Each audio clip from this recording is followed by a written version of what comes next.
lovely people, welcome to part 2 of my April reading wrap-up. Doobie doobie doobie doobie doobie doobie doobie doobie doobie doo.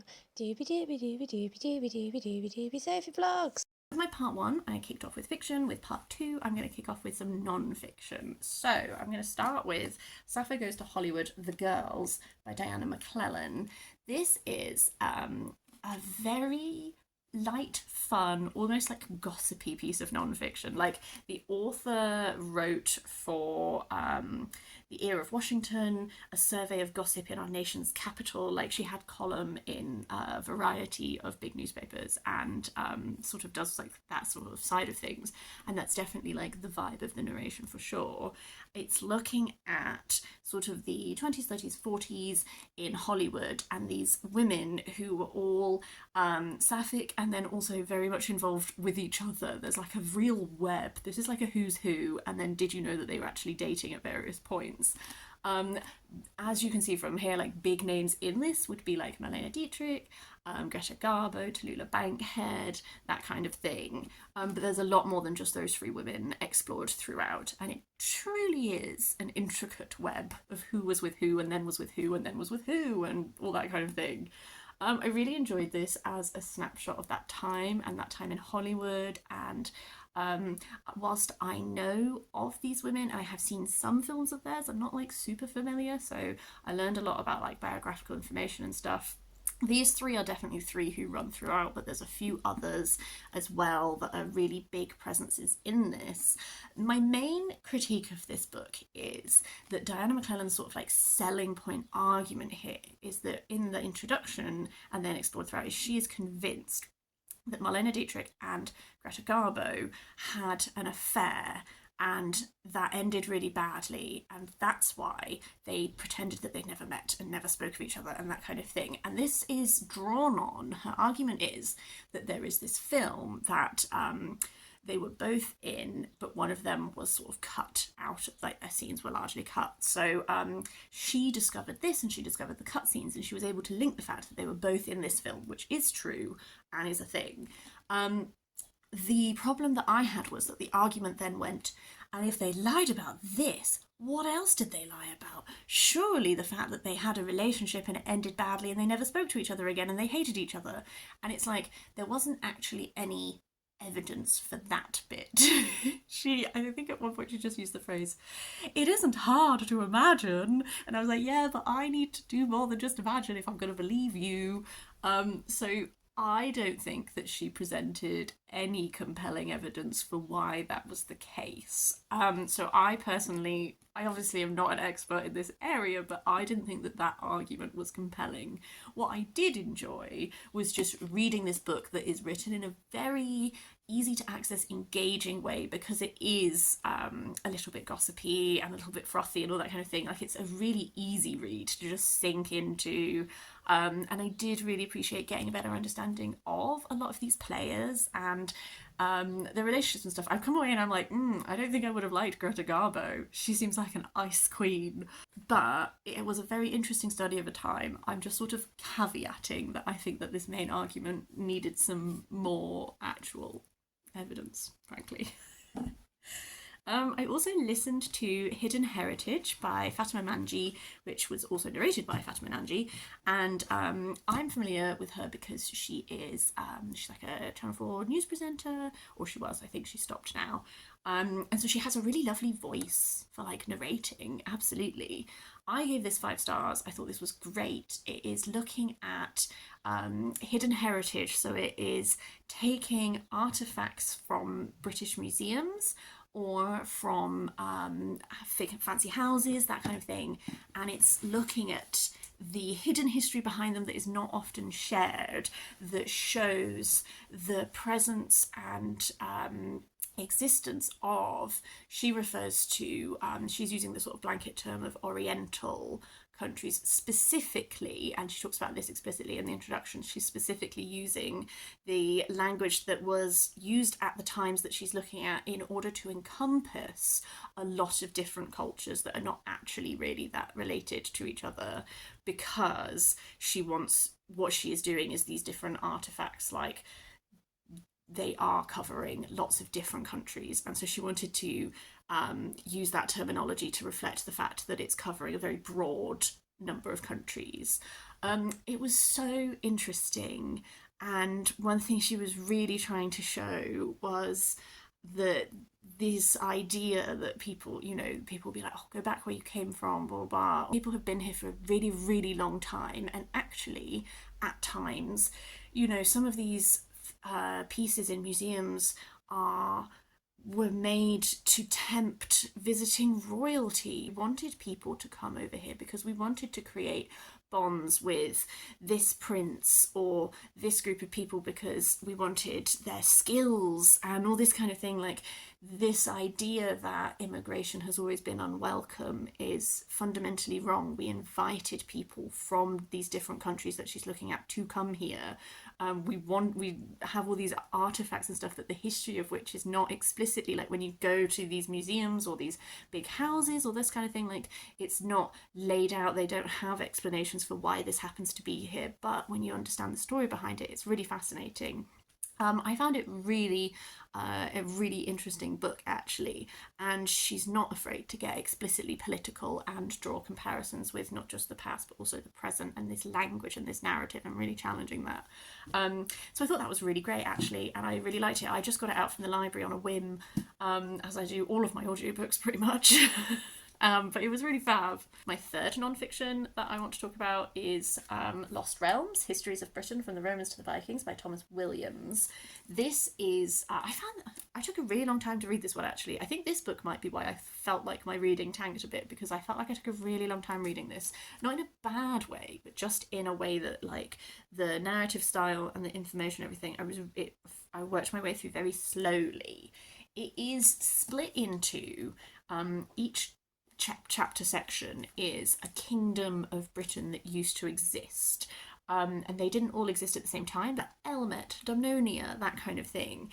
And so each chapter kind of explores something to do with them. And it's interesting because the inherent difficulty with this book is that for some of these areas, like the knowledge that we have of them is so limited. So there is a lot in here that is presenting what we can know for fact, like what archaeological evidence do we have, what do we have from writings and that kind of thing, and then kind of trying to build up a picture using that whilst acknowledging that because it is so long ago and because a lot of these sources and stuff, like, can you rely on this thing, can you rely on that thing, like it is a hard thing to do.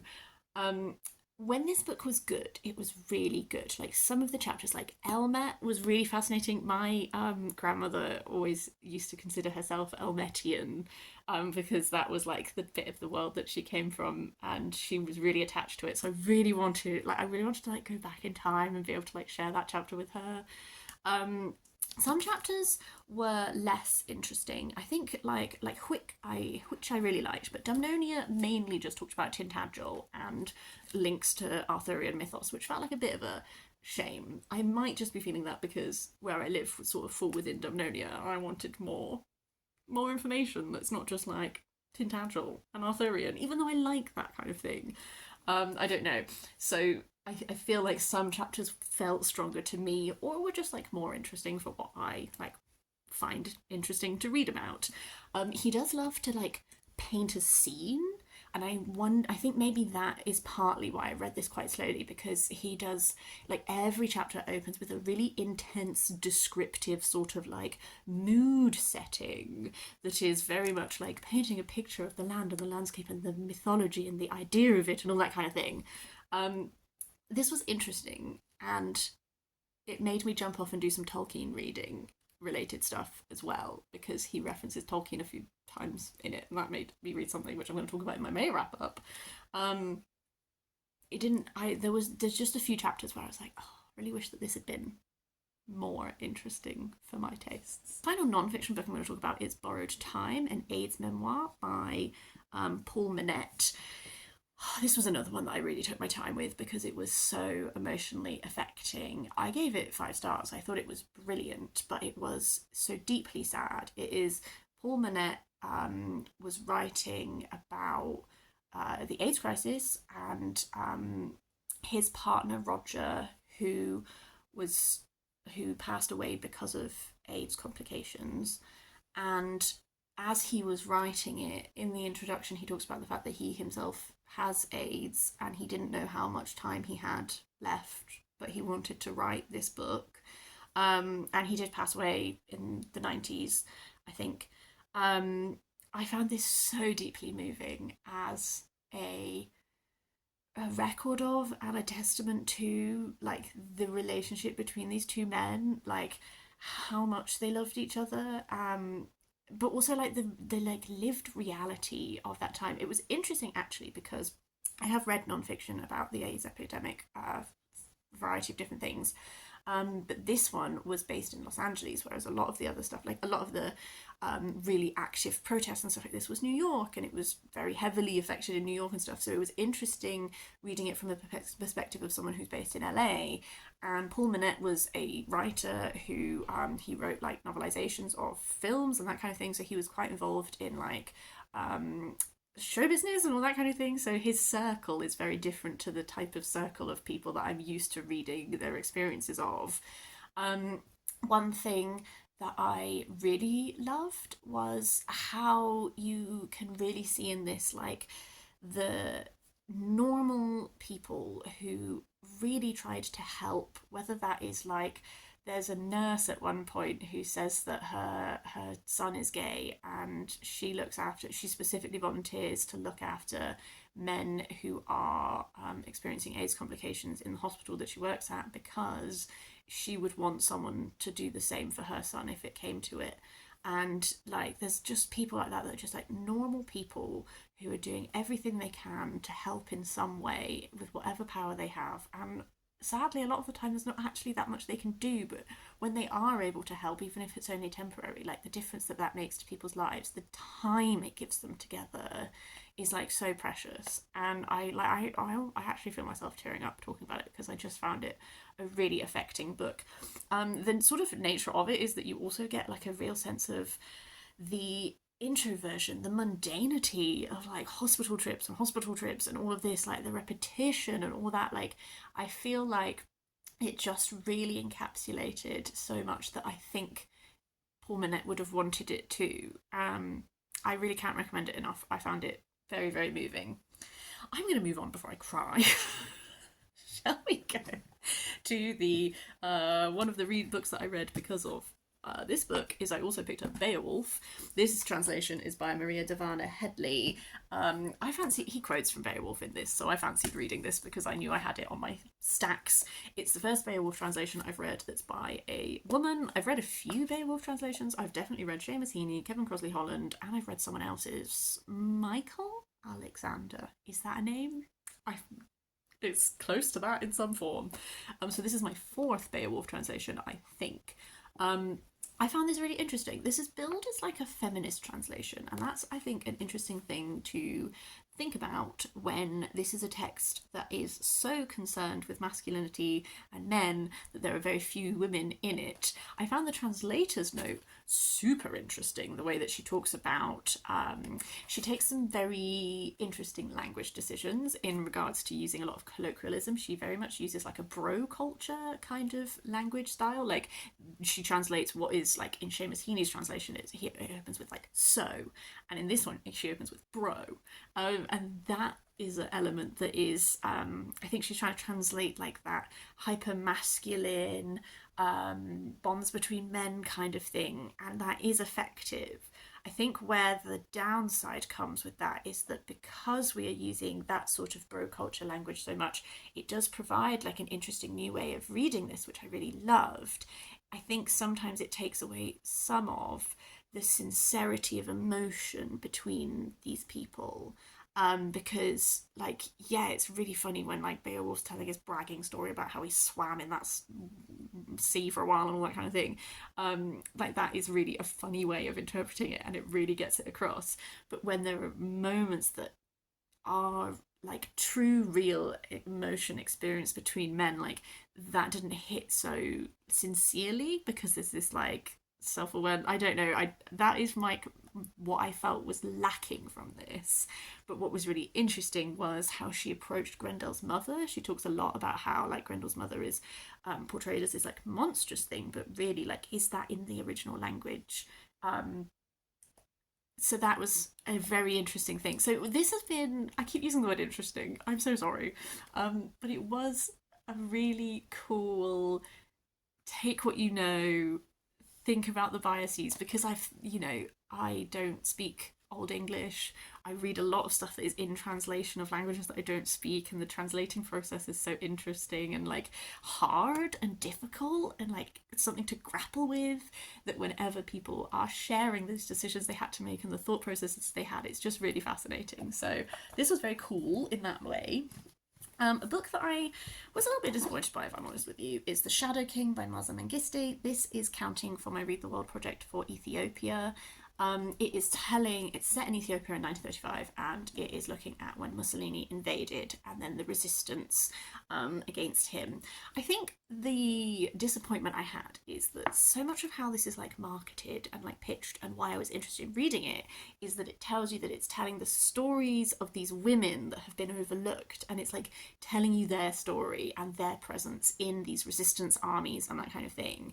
And that in this is shown through two characters. So Hirat, who has become a servant to this family, and the man in the family is the sort of like he's leading one of these resistance bands, and then his wife, I cannot remember her name because I am awful, but his wife becomes very involved in that resistance as well. But really, their perspectives, like so many different perspectives in this, but so many of them are perspectives of men, and men from different sides of the war and all that kind of thing. And I get why we're having all these different perspectives in concept. We sometimes spend so long with the men that actually I don't really feel like these women's stories were really explored. Like, apart from Hera and this woman whose name I've absolutely forgotten because she's not a perspective character, she's just present in other people's narratives, most of the women who are with that resistance band don't get a name. And the other women, you don't get perspectives from that frequently. So I was disappointed because I didn't feel like this was really telling me those women's stories. I think it is telling me the story of this conflict, and there's some really harrowing moments. Like there's a character in this who's a photographer, and one of the narrative structures is that we will come back to pictures that he's taken, and we will see the story of how that picture came to be, and some of them are so affecting, and I felt like those bits were so well done. Sort of another thing that I found difficult to get on is that this is very highly descriptive, and when it worked really well, it's like during these like photographic backstory moments, but a lot of the time there's just such deep description. I don't know, I felt disappointed, and I don't think it's bad. I think it's doing a lot of. I think this is a book that you could like write essays on and all that kind of thing. But I wanted to understand more about these women's experience, and I'm not sure that I really do. So that's a shame. I also read The Wonderful Wizard of Oz. This is a 3-book bind up, so I'm going to read the second book, The Marvellous Land of Oz, hopefully in May. But this is my first time reading The Wonderful Wizard of Oz. I've actually only seen the film part way through. I've never actually seen it all the way through, and I really want to change that. But I'm reading them all ahead of Wicked coming out because I just thought that would be like a fun, not necessarily all of the Oz books because there's quite a lot, but these 3 for sure. It was really interesting to see the difference between the idea that we have from the film and the reality of it. I also found it very funny how rubbish some of the people are. Like, the Wicked Witch of the West is so rubbish. She's afraid of the dark, so she won't try and steal Dorothy's shoes while she's asleep. She does nothing. She just has the little monkeys. Like, she's useless. But so it's a very simplistic narrative because, you know, they go to this place, they have this interaction, they go to the next place, they have this interaction. Like, it's a very simple, straightforward thing in that way. I think there is some charm to it, and I did find it like a fun read. I think what I am most excited about is seeing how all the rest of the books go, and like how this world will grow. I feel like I was trying to read narrative in that wasn't there. Like, there's the backstory of how the monkeys came to be imprisoned, and it's by this like princess who had like a ruby castle, and then later when they meet Glinda, she has a ruby throne. And I messaged my friend who bought me this book, and I was like, are they the same person? Like, is it like all this time? And no, I'm just reading into this. I should write fanfic, is what we're coming to find, because I was also like, I'm getting vibes between Dorothy and then like the pretty little green lady that she talks about a lot, but I'm trying to read more complexity into this book than there is. So that's why I'm excited for, as the series goes on and the world develops, like, what's going to happen? I don't know. Thrilled. That's everything I wanted to talk about. I would love to hear if you have read any of these. Please do let me know your thoughts. I'm always so interested to see how our reading experiences like overlap or differ, all that kind of thing.